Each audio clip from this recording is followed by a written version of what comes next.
Episode number 37.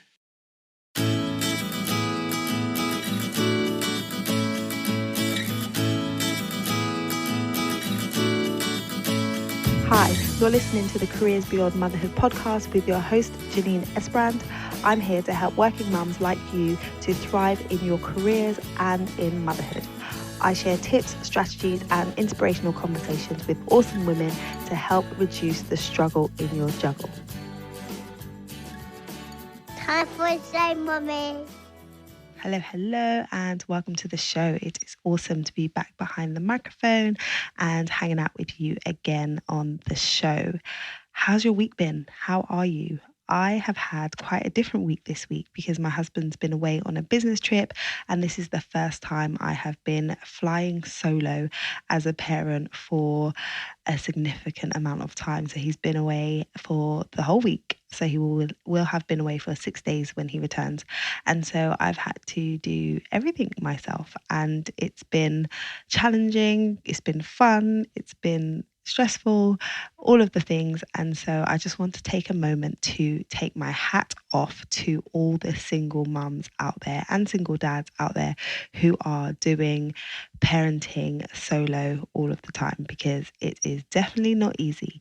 It's hard enough when you have somebody sharing the load with you, but when you're having to do it by yourself, it is pretty intense. Now, on to today's show.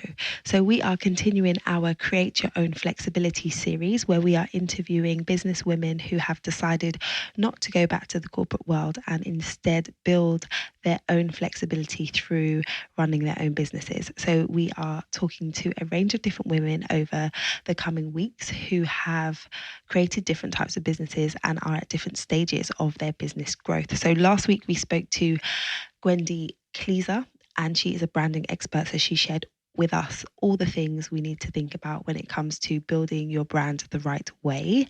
And today we have an awesome guest on the show. So we are speaking to Beth Gray, and she runs 3 businesses, not 1, not 2, but 3 businesses while raising her daughter in Panama.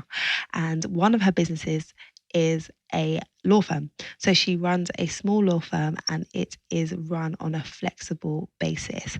And by that, I mean that the majority of her staff work flexibly, and the majority of her staff are mums. They're working mums, and they have a range of working hours that work for both them and for the clients of the firm. So it's just really interesting hearing from her how she went about setting up the firm in that way.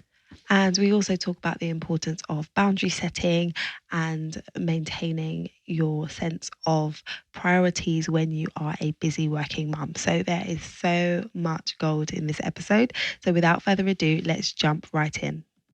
Hi, Beth. Thank you so much for joining us today. I'm super excited to have you on the show. Please, can you introduce yourself and tell us all a bit about you? Okay, well, I'm Beth Gray. I'm one of those third culture kids where I've grown up and spent most of my life living in Panama, but my mom's English and my dad's Kiwi. And so I tend to feel that I could live anywhere in the world, but where in the world is home? Like I said, I spent most of my childhood here in Panama, which is where I'm living now. I did move back to New Zealand for a while with my parents and went to law school there in a common law system, which is very much like the English system. Mm-hmm. Then I moved back to Panama, supposedly on a 3-month holiday. I was only supposed to be passing by on my way to London because I was going to get a job bartending in London and do a year of, traveling around Europe. Well, as you can imagine, that didn't happen. I stayed in Panama and decided to do a working holiday here for 2 years. And then I decided to go back to law school here, and I got my second law degree in the civil law system, which is Napoleonic Code, like the Spanish and the French systems. Mm-hmm. And then, of course, I started practicing law here, and life just kind of happened. I didn't actually become a mother until 40. I have to say that by the time I decided to kind of settle down and become a mother, I was quite well established. So I haven't had some of the challenges that younger professionals have. But at the same time, there's been all kinds of challenges because I left it so late. So I had to do the whole IVF and everything else just to get pregnant. And that roller coaster ride of the hormone therapy, I don't recommend. I mean, I recommend it if you have to do it in order to have a child, but definitely that's a roller coaster ride for women. As a professional mother, I have my law practice, which is all women in my firm. Awesome. So it's a small firm, but like I said, it's all women. Most are working mothers. And so we have very flexible time because I understand perfectly that we all need the same flexibility. And the same flexibility I expect to have myself, I try to make sure that my staff have. That is so refreshing. And yes, I also have another company that's more of a consulting company that I started in 97. When I first moved to Panama, I set up a company just as a consulting company because I couldn't practice law yet. Mm-hmm. And I still have that company. And I am in the throes of setting up my own coaching business and finishing getting trained as energetics coach, which is very much a holistic relationship with your food coaching. Because I know for myself and my body, I've used food to cover anxiety, to cover emotions, to not deal with other things.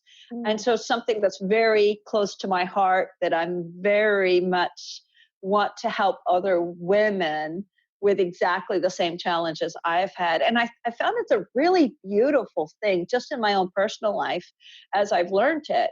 I had a situation just 2 weeks ago where it was about 7:30 past bedtime for my little one. And she wanted ice cream. And I said to her, well, are you thirsty? Would you like a drink of milk? No. Are you hungry? Do you want a sandwich? No. Do you need a hug? Yes. Wow. And because of what I've learned, I was able to say, there's a need here that needs to be satisfied. Mm-hmm. And what need is it? And so you go through the different things that it might be, and you satisfy that need. But I find the beauty of having so many different skills comes in most handy, just even at home, just understanding there's a need here I need to fulfill. So that's where I'm at professionally, but it definitely touches into my personal life. That's amazing. Like, there's so much in there I want to talk to you about. And some people often say to me, Janine, like, you're always doing so much. How do you do so many things? I'm going to be like, you need to see Beth. You need to speak to Beth. She's doing more than I'm doing. Like 3 businesses and a mom. Like, this is amazing. It is, but at the same time, if you want something done, ask a busy person. Yes. They're the only one that's going to get it done. And it's because but you also have to have boundaries, Janine. I mean, you know this from your own life. The hardest thing for me is learning to say no, but there is so much freedom in that word. Yes, absolutely. So I would love at some stage while we're doing this podcast, could we talk about boundaries and no? Because I think that all of us need to be reminded about that. Yeah, absolutely. We will touch on that. One of the other things I just wanted to that flagged in my mind when you said initially like where you're from and not identifying with where's home, it just made me think because I was born and raised in the UK, and my parents were also born here, but my grandparents are from Barbados. And so growing up, there's always been an element of like, I don't 100% belong. Like if I'm in the UK, people always say like, oh, so where are you from? And I'm like, I was born here. And they're like, yeah, but where are you from? I'm like, I was born here. Yeah. Okay, where's your family from? And I'm like, okay, we're from Barbados. And then when we go to Barbados, they're like, you're English. Because the way that we walk, they can just tell how fast you walk too fast, so you're clearly not from here. So I totally relate with that element of like, I don't 100% fit in either place. Yeah. And that would be me. Here in Panama, everyone's like, so where are you from? And I try saying I'm Panamanian because I was born here, but I'm not.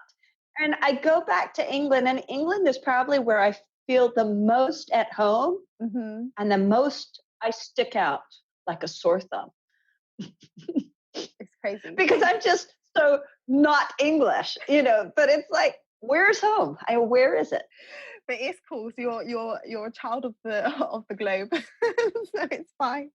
Absolutely, yes. So yeah, okay. So let's talk a little bit about the no thing, because I was talking about this the other day on a Facebook Live that I was doing, and saying that we can learn such great lessons from our children, because my son is the master of no right now. So there's so many different tones to it as well. So sometimes he's like no, other times he's like no, no. Yes. And Yes. as a toddler, they just say it all the time, and you're just like, why are you saying no? But at some point in our journeys, we lose that ability to just say it, and say it as it is, and we're always trying to couch it and feel bad because we're saying no. And I like to say to people, like the women that I coach and other people that I speak to, that you don't necessarily have to just say no and stop. You can say no and give an explanation. You can say, like, I can't do that for you right now, but instead I will do this. Or you can say, like, I can't do it, but maybe someone else can do it. You don't just have to say a straight no, but it is important at times to say no, because you just can't do it all of the time. Yeah. Well, I mean, I know professionally in my law practice, it's really easy. Somebody comes to you with an area of specialization that's outside your area, and you automatically say no. I wouldn't take a criminal case. I know nothing about practicing criminal law. I wouldn't defend somebody in that, because they're probably going to end up in jail, and it will be my fault. Because I don't know anything about it. And so in that area, I would just automatically, without even thinking about it, have that boundary of no, this is outside my area. And yet somehow as women, and I do think it's more of a woman thing than a guy thing, we struggle with being able to say, no, that's not one of my priorities at this time. Yes. Yeah. And I know last year I was doing a lot of volunteering work at my church, and there was things going on that people weren't picking up the slack in the volunteer stuff, and it was just an expectation that I would, and I did, until I burnt myself out, until I was just exhausted. And I sat down at the end of last year and I said, well, I want to volunteer at church, and there's things I want to do, but I need to set clear limits and boundaries on this. And so I sat down and said, well, okay, what activities do I love doing? Do I really want to be involved in? And I sat down and I wrote a note to the board members and said, I want to volunteer in this, but please understand, I will not be picking up the slack in other areas. So you've got to find more volunteers. And it's been really wonderful, because anytime somebody asks me this year to say, can you do this program? I look at my list of things, and if it's not on the list, I say no. Yeah. Because I was really clear on, this is what I'm good at, and this is what I want to be involved in, and this is how many hours I have to give. Yeah. And I mean, we've all been in that place where we're empty, we're worn out, we've got nothing left to give. And and unfortunately we learned by the hard knocks that if we just keep on going and going and going, at some stage we're no longer being effective. And I've really discovered the last few years that the more time I spend just in silence and self-care, I'm so much better at so many things. Yeah, absolutely. Over the past few years, it's been a lot of, okay, me first, because I have so many people to look after and so many things I want to do. So look after yourself. And like you said, setting those boundaries, learning to say no, is about being very clear about what I want. I mean, if you ask a 2-year-old, do you want to eat carrots or peas or whatever, and they're not their favorite vegetables, they're very clear about no. Yes, absolutely. There's nothing that, no, I like this and I don't like that, so no. And like you said, we really do lose that as women and adults, and especially with expectations of other people. And I find in my own life, and I discovered this through a mastermind group that I'm participating, we do a lot of work with vision boards. So you do your vision board for the year, but then we do short-term vision boards of 3 months and then 1 month ones. Oh, And the cool. 1 month ones are very simple. Don't spend a whole lot of time on it, but be very clear about what you want to achieve on this month. And that's really helped me to set my boundaries for myself. Of somebody asked me, hey, can you take this on? And before answering, I actually have it inside my diary so that it's always on hand. Mm-hmm. And I flip to my vision board and I have a look at, does this fit in with this month?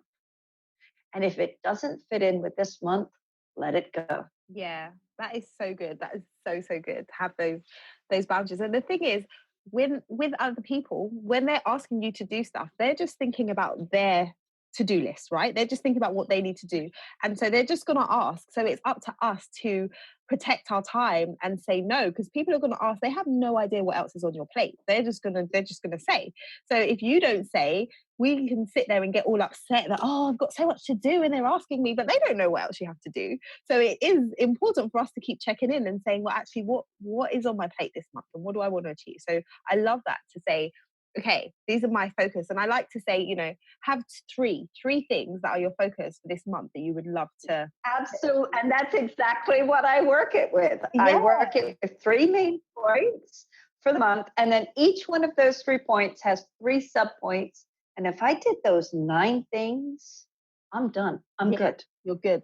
And you feel so much more like you're moving forward and you're making progress instead of trying to do a gazillion things and not getting anything done. Absolutely. Exactly. And so, and that's just it, is that, it's so easy to not break it down into steps. It takes hard work to break it into steps, to actually say, well, okay, this is what I'm going to do. But when you finally, I don't know about you, I have this weekend to set aside for brainstorming for June, what's June going to look like? Mm-hmm. Because I didn't do it last weekend. And I looked at my schedule and I said, okay, I don't have time this weekend. Next weekend's fine. And I'll just sit down for an hour or so on Saturday or Sunday and look at the month and say, okay, this is what I can get down. And I have to say, May has been so hectic because I put so much on my schedule for May. I did that because the first week of June is school holidays. Right. So now so I moved a whole lot of stuff that I was going to leave in June into May. And have I felt pressured? Yes. But I keep reminding myself that that's because the first week of June, I'm taking time off every single day to spend with my daughter. Yes. And so it was intentional. It was really intentional of, this is how I'm going to do this. That's awesome.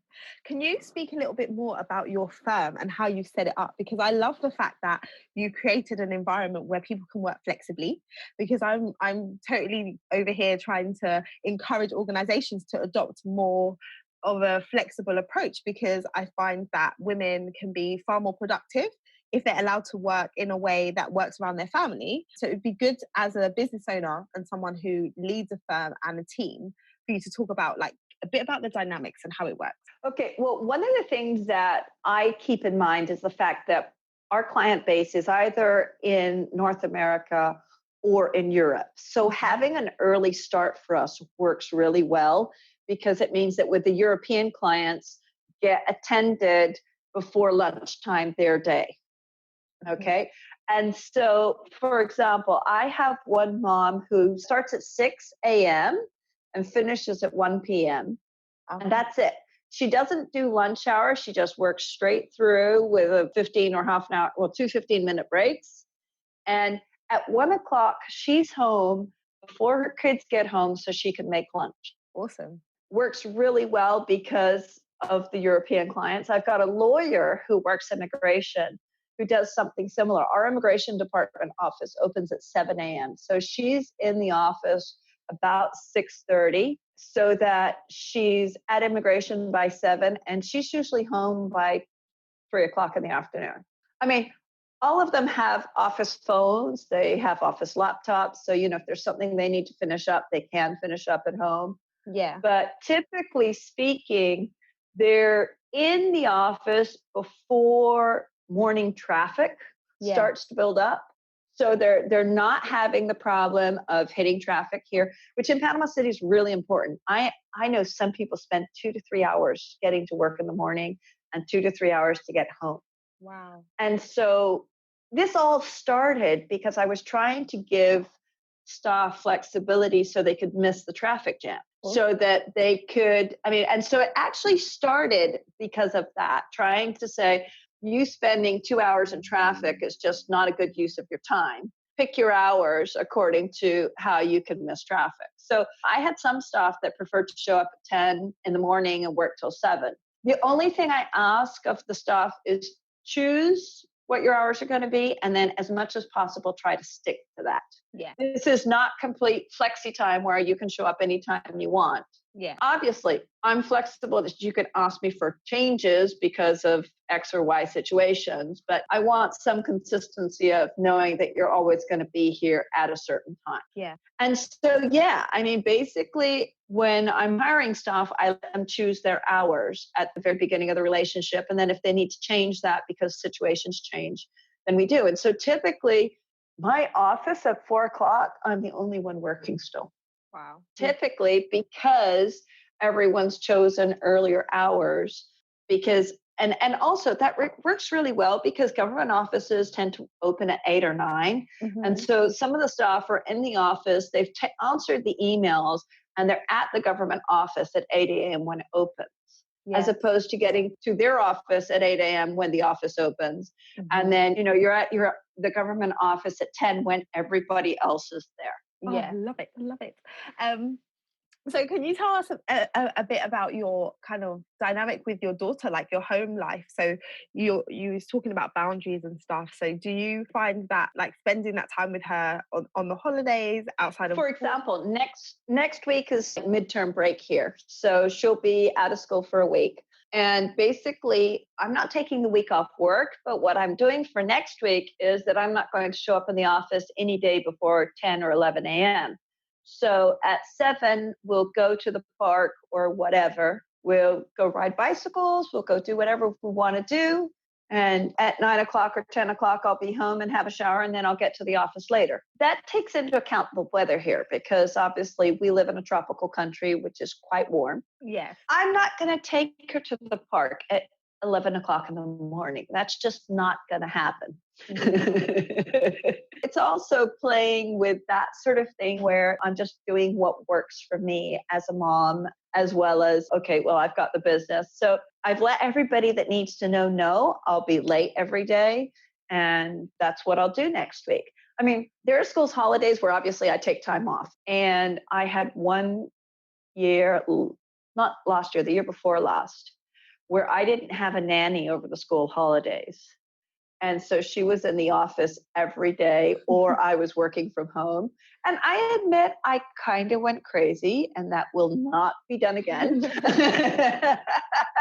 It was just, I just wasn't on my game. Being full-time mom and trying to run the businesses at the same time, at least for me, didn't work. I am so impressed with mothers who are able to do that, but that's not me. Yeah. I need that boundary between my professional life and my home. Yeah, I totally relate to that. I can get bits done, but nothing where I need to pay attention. So if I need to look at something like a legal contract, or they can't be babies, just, I need to. No. Sometimes my best working hours are 9 to 11 p.m., but you can't do that every single day and still be on your game at 6 o'clock when they wake up. Yeah, absolutely. Oh, this has been so good. I have another question. I love inspirational quotes, and I love like inspiring people and encouraging people. So have you got one that you like or that you have come across recently that you'd like to share? Oh my goodness, I have so many, but which one of all of them? Okay, I'm going to go with this one that I have sitting in front of me on my desk, which is different from the one that I have on Facebook and everything, but it's, I am a strong woman. I am wonderful. I am beautiful. I am powerful. I am humble. I am lovable, and I am fabulous. Love it. Love it. Oh, we all need those reminders because we're always like going so fast and doing so many things. So it's nice to have a reminder like that. Like, I'm awesome. I can do it. Yeah. So anyway, that's what I have stuck on my desk. Oh, Awesome. So if anybody wants to find out more about you and what you're doing in terms of your, your coaching business, your law practice, where's the best place for them to find you? Well, probably easiest is on Facebook or I'm just finishing setting up bethgray.coach on the internet. And then my law firm, obviously, if you look up Beth Gray Lawyer, you'll probably come, you'll find me. Okay, well, I'm going to put links to those anyway in the show notes. So if anybody wants to find out more about you, connect with you, then they can do that. But it's been awesome having you on and being able to have this conversation today. All right. Well, thank you so much for the invitation. It's been lovely. And yeah, I'm so excited to be part of a growing tribe of women that are just owning their professional lives and motherhood. And I love what you're doing for women in that area because, we all need that kind of support. We all need that inspiration of we can do this. So thank you so much. Thanks, Beth. It's been lovely having you. It was so great speaking to Beth. I love the way that she runs her firm and the way that she manages her calendar so that she is making time for the important things, spending time with her daughter but also getting the things done that she needs to get done at her firm and in her other business endeavors. I'm just really inspired by how she manages to get everything done and to manage so many things. And it's great that we talked about boundaries and we talked about the importance of saying no. Now, if you want to connect with Beth, I will be sharing links in the show notes to her website. So head over to lightboxcoaching.com/episode-37 to grab the links. And you can also come on over to the Careers Beyond Motherhood community because Beth is a member of the group and she is an active member. And it's just been amazing because we connected initially on LinkedIn. And if you're not using LinkedIn for networking, you absolutely need to be doing that. And I have done some trainings on that topic and we'll probably do some podcast episodes on that soon as well. But yeah, we connected on LinkedIn and then she joined my group and now she's been a guest on the podcast and she's lovely. So I would definitely suggest that you go ahead and connect with her, whether that be via her website or in the group. So share with us what your key takeaways were from this episode. I would absolutely love to know. Now, I just want to take a few moments to talk to you about the Careers Beyond Motherhood Collective, which is my monthly membership site for women who want to build careers that they love whilst raising a family. So if you are in a place of indecision or wondering what your next step should be, then the collective could be for you. So if you want to either build or launch a business like many of the women you're going to hear from in the Create Your Own Flexibility series, or if you're deciding on what to do next with your career or you really want to strive towards a career goal, then the collective is going to be for you because there will be coaching, support, guidance, resources, guest experts, all coming in to help you to achieve your career goals. Because let's face it, when you become a mum, your values change, things shift, and sometimes some changes need to be made within your career, but it can feel overwhelming and you can wonder, well, how can I even get started? What should I do? What steps should I take? And so we are going to be supporting you with that in the collective. So the doors have been open for founding members and they're going to close on the 31st of August. So if you want to jump in now. We have some awesome things planned for the coming months for collective members. So head over to lightboxcoaching.com/the-collective for more information and to sign up. If you are loving the podcast, then please do head over to iTunes and leave a rating and review so that more women just like you can find and listen to the show and join the conversation. That's it from me today. I will be back again next week where I'll be interviewing another awesome mum business owner who has created her own flexibility and is doing awesome things as she balances work and family life. Have a great week and look after you and look after your babies.